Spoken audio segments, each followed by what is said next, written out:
पलामू जिला मुख्यालय मेदिनीनगर में इन दिनों भक्ति की बयार बह रही है। एक तरफ हाउसिंग कॉलोनी के मैदान में परशुराम सेना युवा वाहिनी द्वारा आयोजित लक्ष्मी नारायण महायज्ञ में भागवत कथा का आयोजन हुआ है, जहां वृंदावन से पधारे देवकीनंदन ठाकुर को सुनने काफी संख्या में श्रद्धालु अध्यात्म से जुड़ाव रखने वाले भक्तगण पहुंच रहे हैं। वहीं दूसरी तरफ आगामी माह में 10 से 13 दिसंबर तक खनवा में बागेश्वर बाबा के नाम से मशहूर पंडित धीरेन्द्र शास्त्री के दरबार को भी मंजूरी दे दी गई।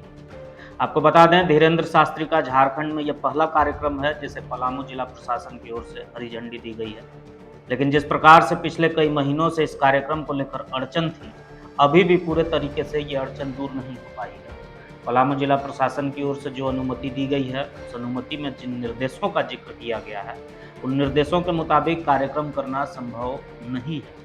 मेदिनीनगर के प्रथम महापौर अरुणा शंकर ने प्रेस वार्ता कर जिला प्रशासन द्वारा अनुमति प्रदान किए जाने पर प्रसन्नता जताई है, जिला प्रशासन के प्रति आभार प्रकट किया है। लेकिन दूसरी तरफ जो 20 शर्तों के साथ अनुमति दी गई है, उनमें 4 शर्तों पर पुनर्विचार करने की बात कही है।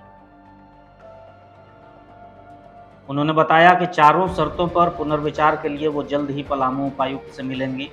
कौन से वो 4 शर्त हैं जिनके मुताबिक कार्यक्रम करना संभव नहीं है? पहले शर्त में जिला प्रशासन की ओर से रात्रि में 8 बजे तक ही ध्वनि विस्तारक यंत्र का उपयोग करने की अनुमति दी गई है। आयोजन समिति की मांग है कि कथा रात्रि 8 बजे तक चलती है, तो भीड़ निकालने में 1 से 2 घंटे का समय लग सकता है। इस वजह से 10 बजे रात्रि तक का समय दिया जाए। दूसरी शर्त, कोविड-19 प्रोटोकॉल का अनुपालन हर हाल में करने हेतु निर्देशित किया गया है और कोविड-19 के अनुपालन में सोशल डिस्टेंसिंग समेत मास्क लगाना प्रमुख है। इतने बड़े कार्यक्रम में सोशल डिस्टेंसिंग कहीं से भी संभव प्रतीत नहीं होता।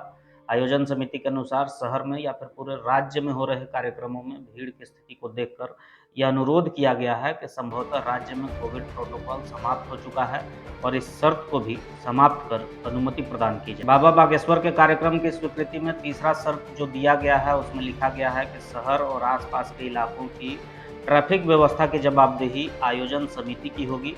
इतने बड़े पैमाने पर कार्यक्रम में निजी तौर पर ट्रैफिक व्यवस्था को दुरुस्त नहीं रखा जा सकता है।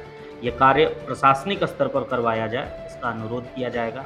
इसके साथ ही चौथे शर्त में लिखा गया है कि धीरेन्द्र शास्त्री के कार्यक्रम की अनुमति बिल्कुल अस्थायी रूप से दी गई है, जिसे कभी भी निरस्त किया जा सकता है।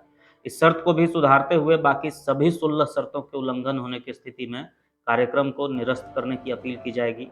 इन चारों शर्तों को निरस्त करने की मांग को लेकर प्रथम मेयर अरुणा शंकर पलामू उपायुक्त शशि रंजन से मिलेंगी। यदि इन चारों शर्तों में सुधार कर दिया जाता है तो निश्चित रूप से धीरेन्द्र शास्त्री का प्रस्तावित कार्यक्रम पलामू में संपन्न होगा। स्वामी देवकीनंदन जी के पलामू आगमन पर भी अरुणा शंकर ने प्रसन्नता जताई। कोयल रिवर फ्रंट पर लगे धौलपुर पत्थर से निर्मित जाली के टूटने संबंधित खबर पर उन्होंने कहा कि मेदिनीनगर में अंतर्राष्ट्रीय कथावाचक का आगमन ही गर्व का विषय है।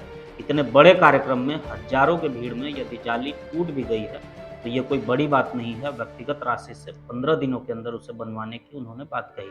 साथ ही शहर में धार्मिक कार्यक्रम होना सनातनियों के लिए सम्मान और गौरव का विषय बताया।